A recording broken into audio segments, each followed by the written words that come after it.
Assalamualaikum warahmatullahi wabarakatuh. Saya Fajar Muhammad Fajri dari Prodi Kehutanan. Kali ini saya akan menjelaskan tentang 1. Fungsi dan kedudukan bahasa Indonesia. Bahasa Indonesia lahir pada tanggal 28 Oktober 1928. Pada saat itu, para pemuda dari berbagai pelosok Nusantara berkumpul dalam kerapatan pemuda yang kita sebut sebagai Sumpah Pemuda. Beberapa fungsi bahasa Indonesia. Yang pertama, fungsi ekspresi. Fungsi pertama ini pernyataan ekspresi diri, menyatakan sesuatu yang akan disampaikan oleh penulis atau pembicara sebagai eksistensi diri dengan maksud. Yang pertama, menarik perhatian orang lain. Yang kedua, membebaskan diri dari semua tekanan dalam diri seperti emosi. Yang ketiga, melatih diri untuk menyampaikan sesuatu ide dengan baik. Yang keempat, menunjukkan keberanian penyampaian ide. Lalu ada pula fungsi komunikasi. Fungsi komunikasi merupakan fungsi bahasa yang kedua setelah fungsi ekspresi diri. Maksudnya, komunikasi tidak akan terwujud tanpa dimulai dengan ekspresi diri. Komunikasi merupakan akibat yang lebih jauh dari ekspresi, yaitu komunikasi tidak akan sempurna jika ekspresi diri tidak diterima oleh orang lain. Oleh karena itu, komunikasi tercapai dengan baik bila ekspresi berterima. Dengan kata lain, komunikasi berpersyarat pada ekspresi diri.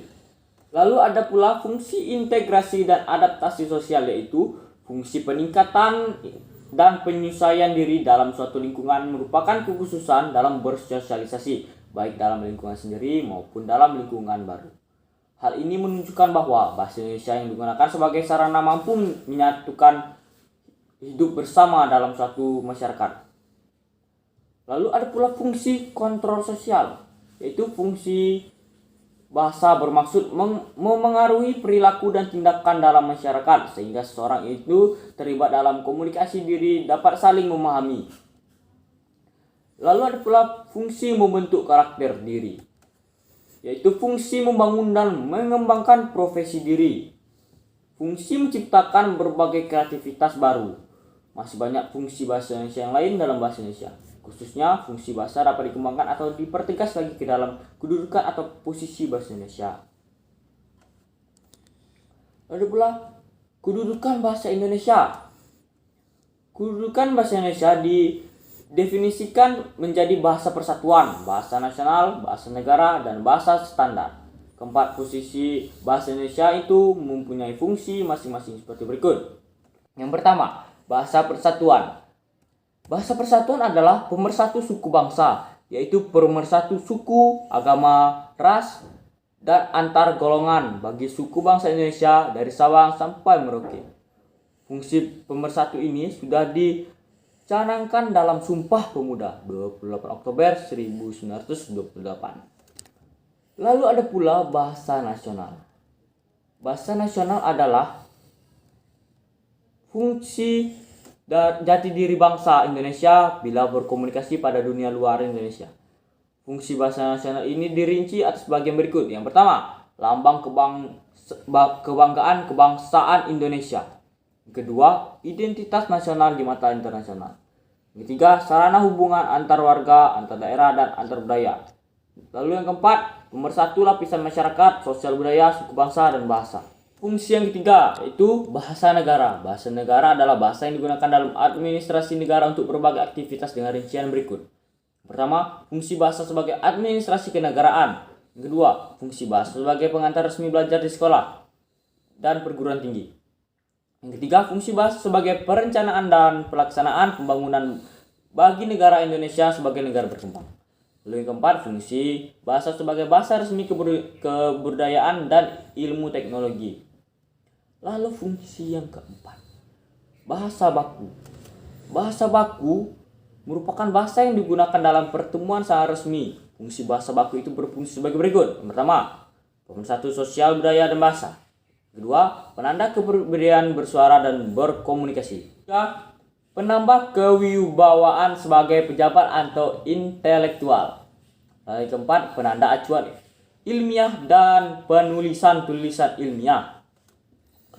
Keempat posisi atau kedudukan bahasa Indonesia mempunyai fungsi keterkaitan antar unsur. Posisi dan fungsi tersebut merupakan kekuatan bangsa Indonesia dan merupakan jati diri bangsa Indonesia yang kokoh dan mandiri. Lalu materi yang kedua, yaitu hakikat bahasa Indonesia baku.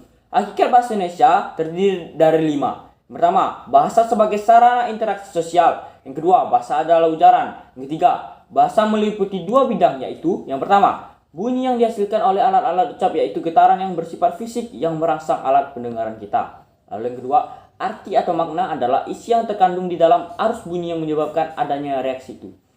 Lalu selanjutnya, setiap struktur bunyi ujaran tertentu akan mempunyai arti tertentu pula. Ciri ragam bahasa baku. Yang pertama, kemantapan dinamis. Lalu yang kedua, kecendekiawan. Yang ketiga, keseragaman kaidah. Lalu hakikat bahasa Indonesia yang keempat, ciri-ciri struktur bahasa Indonesia baku. Lalu hakikat bahasa Indonesia yang kelima, yaitu ciri struktur bahasa Indonesia baku. Ada 5 ciri. Yang pertama, lengkap secara morfologis. Yang kedua, lengkap secara struktur. Yang ketiga, penggunaan jenis kata atau diksi yang tepat. Yang keempat, penggunaan kalimat yang efektif. Lalu yang kelima, kesejajaran. Dari kita yang ketiga, yaitu ciri-ciri bahasa baku dan tidak baku. Sebelumnya saya akan menjelaskan pengertian kata baku. Kata baku adalah kata yang digunakan dan telah sesuai dengan kaidah atau pedoman bahasa yang sudah ditentukan. Pengertian kata baku ini merupakan suatu kata yang aturan dan ejaan kaidah bahasa Indonesia sudah benar beserta bersumber dari bahasa baku yakni Kamus Besar Bahasa Indonesia. Biasanya, kata baku digunakan untuk penulisan atau pengucapan kata-kata yang bersifat resmi dalam baik suatu tulisan atau dalam pengungkapan kata. Umumnya, kata baku digunakan sesuai dengan kaidah bahasa Indonesia yang telah ditentukan sebelumnya. Lalu, pengertian kata tidak baku. Pengertian kata tidak baku merupakan kata yang digunakan tidak sesuai dengan kaidah atau pedoman bahasa yang telah ditentukan. Umumnya kata tidak baku sering digunakan dalam percakapan sehari-hari atau dalam bahasa tutur. Ada berbagai faktor yang mengakibatkan kata-kata tidak baku bisa terucap. Di antaranya, yang menggunakan bahasa tidak mengetahui bentuk penulisan dari kata yang dimaksud. Lalu yang menggunakan bahasa tidak memperbaiki kesalahan dari pemakaian suatu kata. Inilah yang mengakibatkan kata tidak baku selalu muncul. Lalu selanjutnya, yang menggunakan kata bahasa sudah terpengaruh oleh orang-orang yang terbiasa dengan menggunakan kata tidak baku. Selanjutnya, ciri-ciri kata baku. Yang pertama, kata baku tidak dipengaruhi oleh bahasa daerah. Yang kedua, kata baku tidak dipengaruhi oleh bahasa asing. Yang ketiga, pada pemakaian imbuhan kata baku bersifat eksplisit. Yang keempat, baku adalah bahasa percakapan. Yang kelima, kata baku digunakan sesuai dengan konteks kalimat. Yang keenam, kata baku tidak terkontaminasi atau tidak rancu. Yang ketujuh, kata baku tidak mengandung arti pleonasme. Yang kedelapan, kata baku tidak mengandung hiperkorek. Lalu ciri-ciri kata tidak baku. Yang pertama, biasanya digunakan dalam bahasa sehari-hari. Yang kedua, sudah dipengaruhi oleh bahasa asing atau bahasa daerah. Yang ketiga, sudah dipengaruhi oleh perkembangan zaman. Yang keempat, bentuknya mudah berubah-ubah. Yang kelima, memiliki arti yang sama meskipun terkesan berbeda dengan bahasa baku. Jadi begitulah materi yang dapat saya sampaikan pada kesempatan kali ini. Jika ada kata-kata yang salah, saya mohon maaf. Saya pamit undur diri. Assalamualaikum warahmatullahi wabarakatuh.